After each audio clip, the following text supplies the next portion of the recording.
time where we're combining our primary care echo series with our school-based echo series. So we're really excited about having this shared group here today. Just a little bit about us at CalMAP. We are the California Pediatric Mental Health Access Care Program. And if we go to the next slide, we used to be called CAP. We're now called CalMAP. So any medical provider is welcome to call us. We hope that you call us Monday through Friday during business hours for curbside consult with psychiatrists or psychologists. We also have some resource support navigation. If we go to the next slide. All right, so here are some upcoming CME and CE eligible talks. So we have a webinar coming up. We're basically at the end of our series. So we have restarting next school year. In August, we have a webinar coming up. The primary care echo is restarting with a new day and time on the second Fridays, 12 to 1. And then our school echo is restarting in September. We also have a new day and time. We'll be starting the third Monday, 9 to 10. All right, so we don't have any disclosures to report for this talk. And here you can see a bit about our CalMAP funding. You go to the next slide. All right, we'd love to get to know folks a little bit more. Would welcome anyone who's able to turn your camera on. We realize not everyone's able, but if you're able, we'd love to see your face and build community. We'd also love if you can put in the chat your name, your role, and the setting that you're joining us from, and one thing you'd like to get out of this interprofessionalism talk today. As you are doing that, I would like to introduce our panel of speakers today. So we have joining us Kenia Dominguez, who is a bilingual AMFT working towards licensure based out of the Castlemont Youth Uprising School-Based Health Center with UCS Benioff Children's Hospital of Oakland. She's a first-generation immigrant from Mexico, and her personal experiences have allowed her to center her work with newcomer and unaccompanied youth. She received her bachelor's degree in psychology from San Jose State University in San Jose, California, and her master's degree in counseling psychology from Holy Names University in Oakland. She has a long-standing background in community-based work and behavioral health center settings. Next up, we have Melanie Callen, Master's of Ed, is a child development and education specialist at San Francisco General Hospital and a clinical instructor of pediatrics who's been teaching pediatric family and community medicine and nurse practitioner trainees at UCSF for the past 19 years. She has a background in child psychology and education, and her passion is integrating these fields into pediatric medicine and primary care. She frequently collaborates with school districts and early childhood education centers in serving patients and families with a variety of neurodevelopmental disorders, psychosocial risk factors, and academic challenges. She sees Medi-Cal patients at multidisciplinary developmental assessment clinic and also works in primary care and urgent care clinics at San Francisco General. She often provides clinical consultation for UCSF faculty and staff in pediatric specialty care and psychiatry. Ms. Callen earned her bachelor's degree in psychology at UC San Diego and a master's in education prevention science and developmental counseling from Harvard. Next up, we have Shelly Nakaishi, a certified pediatric nurse practitioner at UCSF Benioff Children's Hospital of Oakland in the psychiatry department since 2006. She provides outpatient psychiatric medication evaluation and medication management to children from ages 3 to 21 years old in psychiatry and at Castlemont School-Based Mental Health Clinic. She also participates in providing psychiatry consultation and education trainings through UCSF's Child and Adolescent Psychiatry Portal, our CalMAP program, including presentations on suicide assessments in pediatric primary care settings and school settings and trauma-informed care. She helped co-create and teach a UCSF School of Nursing course on treating pediatric mental health conditions in primary care settings. Last but not least, we have Amy Whittle, MD, a clinical professor in the Department of Pediatrics at UCSF. Her areas of interest include children with special healthcare needs, mental health and developmental disorders, doctor-patient communication, and social determinants of health. She is a clinician at Zuckerberg San Francisco General Hospital and attends in primary care, urgent care, and the special needs clinics. She is an associate medical director of integrated care at Children's Health Center and serves as the medical director for the Health Advocates Program. She's an educational leader in UCSF's pediatrics residency and leads the mental health teaching for the residency. Sorry. She developed curricula to teach pediatric residents about SBIRT for substance use, which we have a whole talk on. If you're interested, check out our videos. And as well as trauma-informed care. She's the founding medical director of the San Francisco Medical Legal Partnership, a collaboration between the pediatric department at San Francisco General and Bay Area Legal Aid that placed an attorney directly into medical clinics. She was a member of the School of Medicine 2012-2013 Teaching Scholars Program. So you can see we are in great hands today from this panel to hear about interprofessionalism. As they're talking, I just want folks to think about, do you have a case, a patient or a student that you would like some group brainstorming on about how we could use interprofessional care to support them? And at around half of the hour, we'll transition over to that. But before we do, I'm going to turn it over to our esteemed panel to take it away.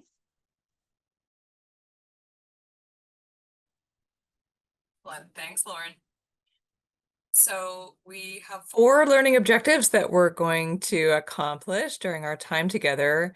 We'll do an overview of what forms of mental health services are typically available in schools, talk about how that becomes integrated into the IEP, touch on HIPAA and FERPA, and then talk in general about some principles of team-based care. So moving to the next slide, I will hand it off for the case background. Thank you, Amy. To start us off, I just wanted to briefly introduce a case. This is Maria. She is a 17-year-old Central American female referred to school-based health clinic by our school COS team, which is the coordination of service team. She was presenting with anxiety, acculturation difficulties, and irritable moods shortly after immigration to the United States. She quickly shared an extensive history of trauma, unhealthy attachments, and familial conflicts.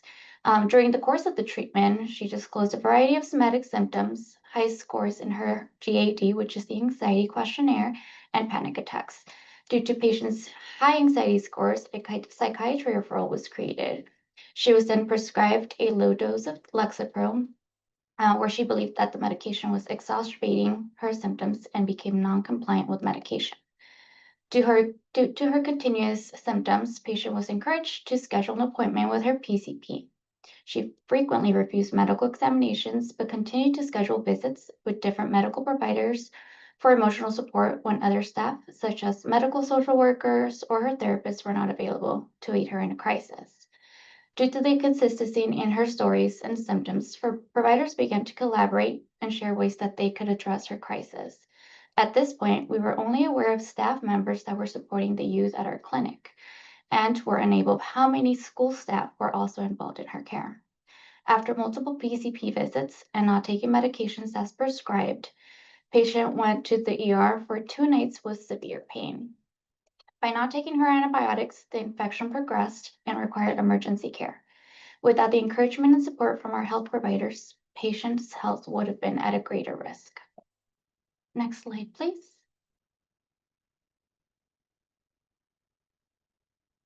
So we later identified multiple providers in her care team.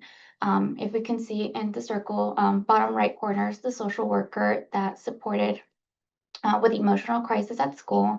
We also had the school therapist that supported with crisis support, medical social worker who provided resources and crisis support at the clinic, the therapist who was myself who built rapport, helped me with the therapy goals, explore somatic symptoms, trauma, and family therapy and crisis support, and multiple primary care providers at our satellite clinic who supported with the somatic symptoms and crisis, and Shelly, our amazing psychiatric nurse practitioner. Part of the challenge with Maria is she would start taking and stop taking the Lexapro, and we couldn't tell, is this a side effect of your, not taking the medicine? And so all of a sudden we were like, wait, we just need to simplify things. And that sent off a light bulb for Kenia and I, and she'll tell us more later. But yeah, it was really hard to tell what was going on with her because she was always on and off the medication. Next slide. Thanks. Okay, excellent. So I have a feeling a lot of people on the call could relate to that case where you have lots of people involved across lots of different sectors. And we're going to talk about some information, then come back to that case and highlight some pearls that that case illustrates. But first, let's talk a bit about the landscape of mental health services that are available in schools. So on the next slide, we have a really nice diagram from the California School-Based Health Alliance that breaks down the kinds of mental health supports that can be embedded in schools and how they're paid for. So in the bottom of the triangle, we have Tier 1, which is just school-wide interventions, teaching around social emotional skills. This can be paid for on the school side, which is that left-hand side of the diagram, through just the typical local control funding formula for schools, Title I for those schools that have a greater portion of low-income students. They might also be covered through the Mental Health Services Act. This is the Millionaires Tax, the law that passed, the ballot proposition, that's the term, that passed that says we're going to tax those who earn over $1 million, and that money could be supporting it from the county side. Moving up to short-term targeted interventions. So again, it could be Mental Health Services Act funds. It could be mild to moderate funds coming through the health plans. So just as a reminder that counties hold, some counties hold the specialty mental health benefit, whereas the managed health plans will hold the mild to moderate benefit. It could also be that there are some specialty dollars coming in for that more short-term targeted interventions. And then Tier 3 are the more intensive and longer-term interventions. And this could be on the left side for the schools, paid for through the BOP, or the billing option program, which allows schools to bill Medi-Cal, or through educationally related mental health services dollars, so ERMs, and Melanie is going to talk to us more about that later. And then from the county side, it could be that specialty mental health dollars are coming into services. So if it seems confusing, it is, and hopefully this gives you a little bit more of the landscape of how all of this comes together. So on the next slide, this is the reminder about all of these school-based health centers that we have across California. So thankfully, we have almost 500,000 students getting access to some kinds of services. And this is the breakdown of which kinds of services are offered at these school-based health centers. So the vast majority are providing mental health, and then about 2/3 medical services, and then the other categories in descending order. So youth engagement, reproductive health, dental care, and even beyond screenings, more comprehensive dental care. So moving on to our next slide. So this is an example of what all of that looks like for one district. So for us in San Francisco, you can see starting at the top, there's availability for early childhood mental health consultations, folks who can come into the classroom, come into the preschool setting, and provide interventions and support. There could be outpatient services happening at schools. Part of that is happening at the wellness centers, the next circle. So our high schools and now some even middle schools are having wellness centers where there are relationships with outside mental health vendors to provide mental health services. The schools might also have system navigators. They offer ERMs, which Melanie is going to go into much more detail about. Maybe counseling enriched education, so meaning that there is extra support in the classroom to allow a youth who has mental health needs to get the support they need. And then SOAR are separate classrooms and separate schools that will support those students with the most intensive needs. So let's move on to the next slide. And now we are going to talk about how mental health supports get into the IEP. So I'll pass it off to Melanie. Wonderful. Thank you.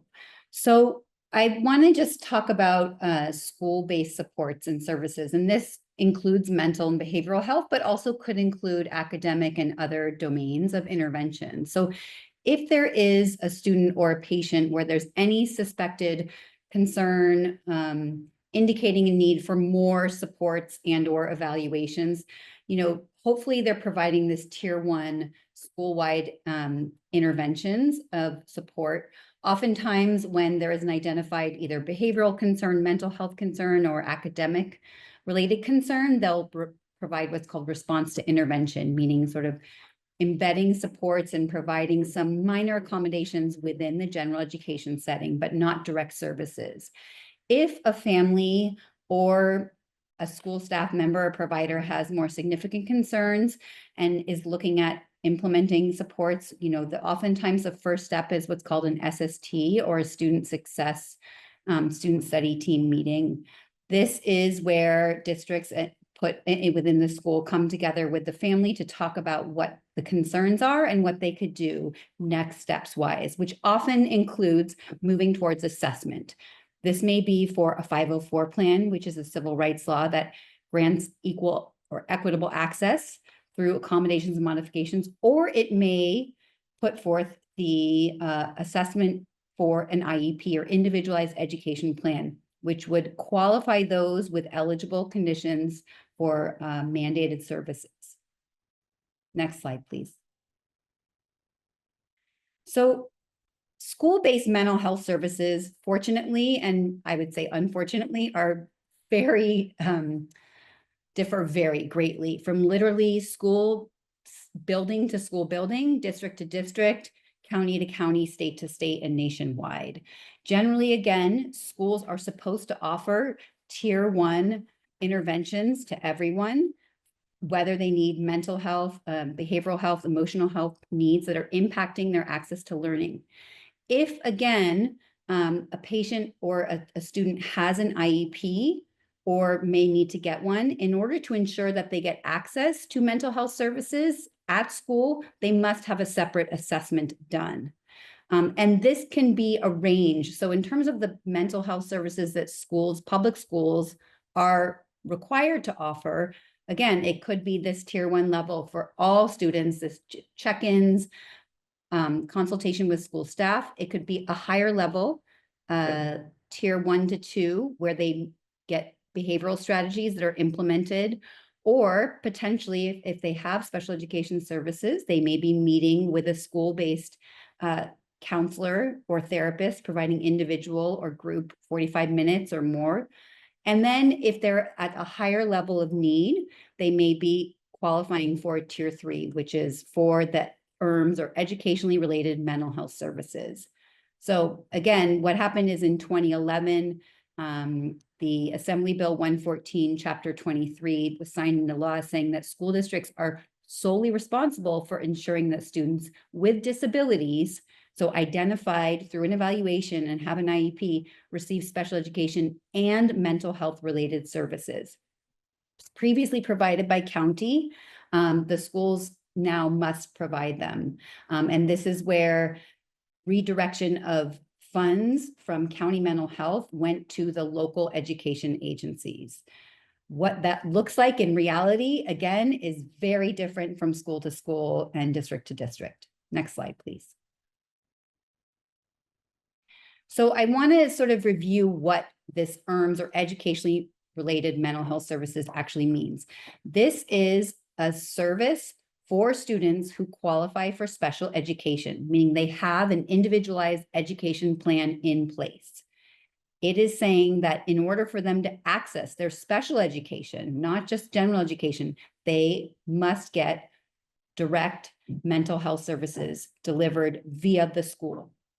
An assessment must be completed. So a patient or student may already have an IEP and not have mental health services in place. A separate process of assessment and referral is required, even if that patient or student already has an IEP in place to get this service. Once that assessment is done, they then determine what level of intervention. So there is sort of what's called level 1, which again, districts may use different terminology to describe, but this is what I mentioned, that sort of meeting with a school-based counselor or mental health professional on school property once, or twice a week as determined necessary. Level 2 is the higher level of counseling and mental health services, and also now recently is being referred to as ERICs, or educationally related intensive counseling services. So this is support that's oftentimes contracted out to community mental health agencies or county mental health departments. So therefore accessing federal and state funding to provide school-based mental health care, which has to include care from a licensed therapist. Wraparound services may be offered, meaning there's access to parent or guardian counseling and year-round services. So in the summer and during winter, not just the academic calendar year. Next slide, please.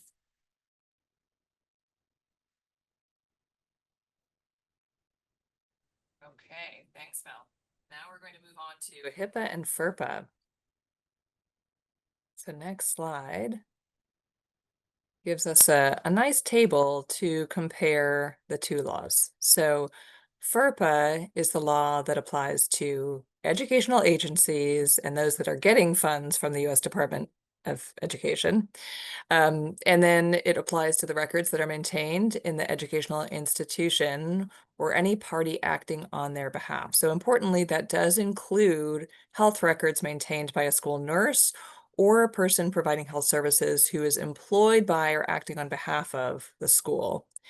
And it means that they can share protected information with a healthcare provider if there is written consent, if the information is de-identified, or if it's an emergency and they need to protect the health and safety of the student or others. HIPAA is protecting or is applying to health plans, healthcare providers, anyone that is submitting information to HHS, and that is covering any individually identifiable health information. It does specifically exclude the education records that are covered by FERPA, and it means that healthcare providers can share protected information with written consent, or again, if the information is de-identified, similarly, again, to prevent or lessen a serious or imminent threat, or if sharing with a school health provider for treatment purposes. And that's the big difference. So if you move on to the next slide, I want to highlight this, that it's slightly more permissive in the sense that we as healthcare providers could call the school and say, I'm worried about ADHD or I'm worried about depression. And because we are part of a treatment team, that is okay from the HIPAA perspective. However, the school personnel cannot then share back what they know without getting written consent from the student.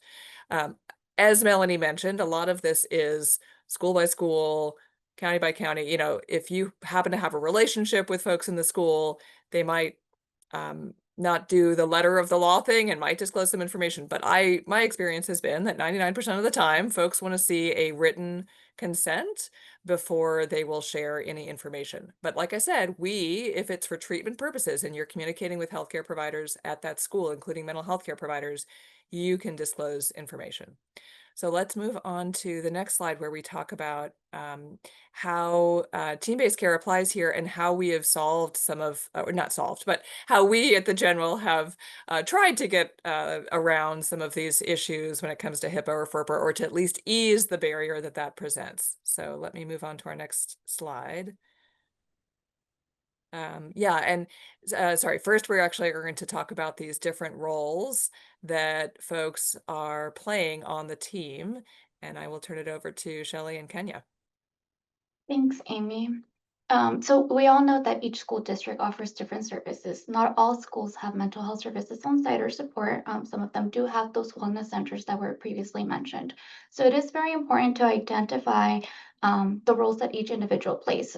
In this case for Maria, these were some of the providers that were involved in her treatment team, which differentiated. So it's very important to identify what players hold what piece of the puzzle. For instance, teachers can identify concerns, report back on symptoms, help develop a baseline of the patient's behaviors, and if their treatments are being effective or not. School social workers can provide additional support to help identify more resources. School-based therapists can inform about progress, medication responses. PCPs can help screen for mental health issues, help to refer med management, just basic nutrition and sleep hydration, as well as family history and dynamics. Primary care social workers can also help to provide resources and additional support, and primary mental health clinician can help build rapport with the youth, family, and work on those therapeutic goals. Next slide, please.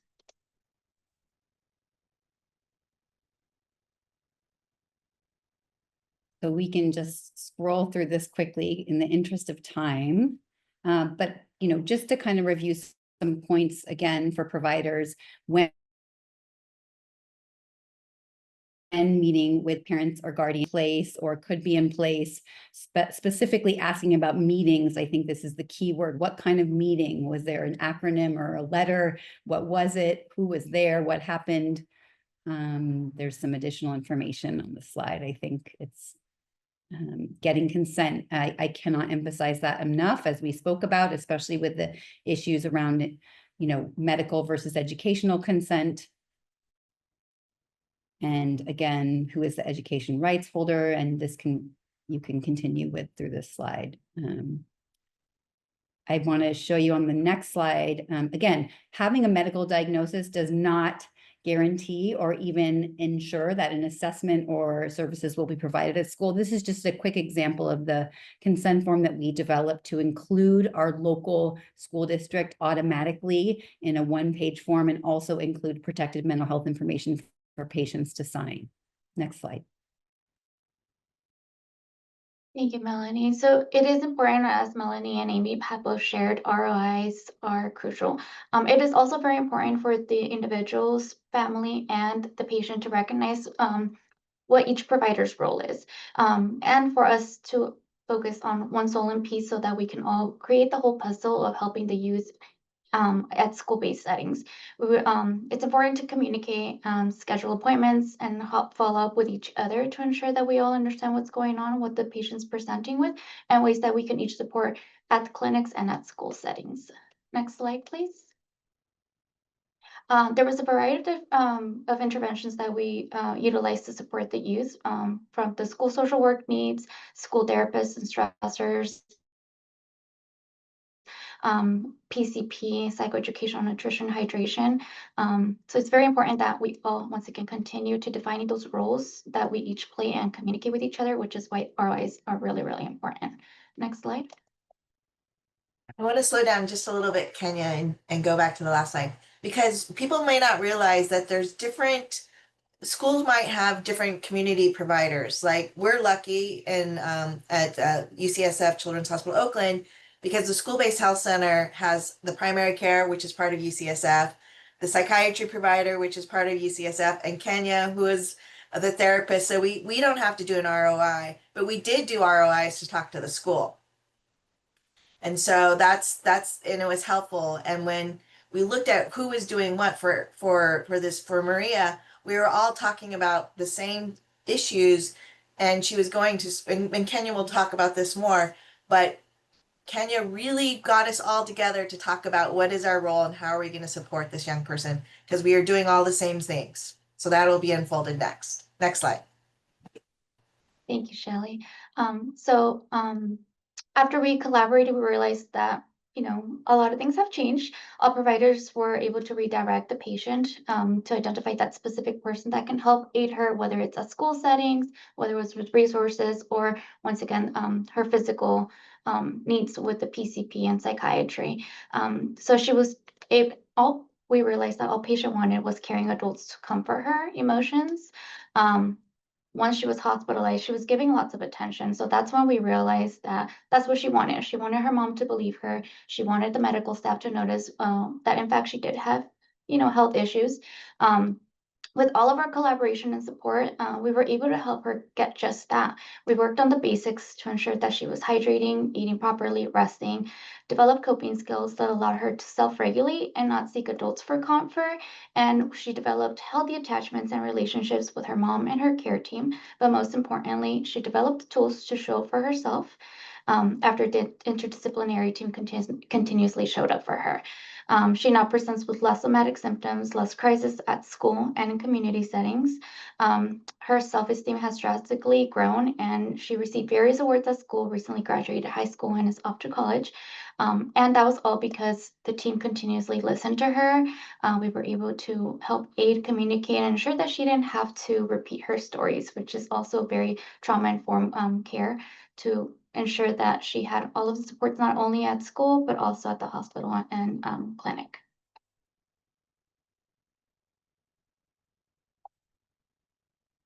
Thank you. So here are some of the lessons that helped us in supporting Maria. Once again, identifying the supports and getting the appropriate ROIs, exploring some of the benefits of collaboration and how that might look for each individual patient, define each person's role, continuously communicate with the care team, provide psychoeducation somatic symptoms. Of course, Maslow's hierarchy, basic needs are the foundation to everybody's care, and considering cultural aspects such as language and stigmas on mental health and medication as well.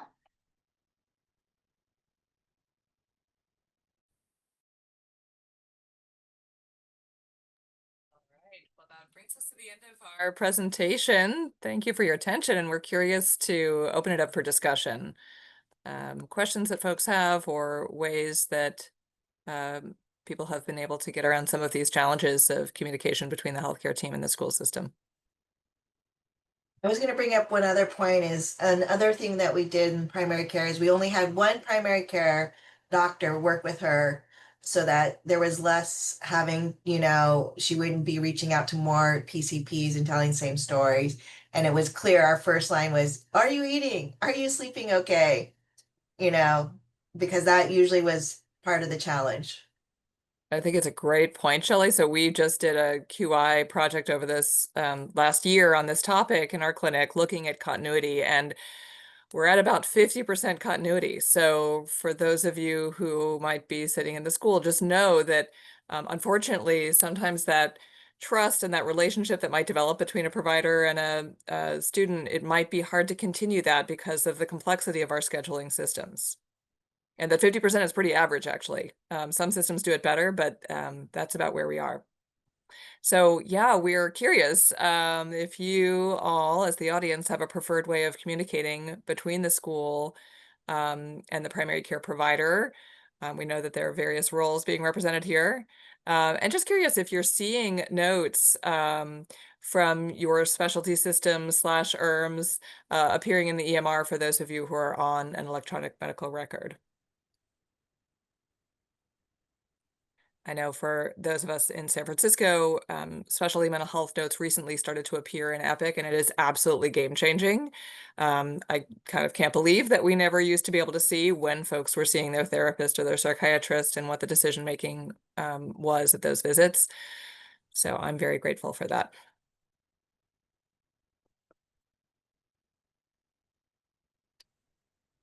I think a challenge of siloed care is you have PCPs in one clinic setting who are very, they're running around and seeing, 15-minute another patient. And so you have therapists either at the school or in a community-based system. How do they communicate to the PCP? How does the PCP communicate to the therapist team? How many therapists do they have? It's very confusing when there's so many, the landscape is very confusing. And so the simple thing of leaving a message is not that simple, actually. And I would be very curious to hear what other people have experienced and how they do this across different systems.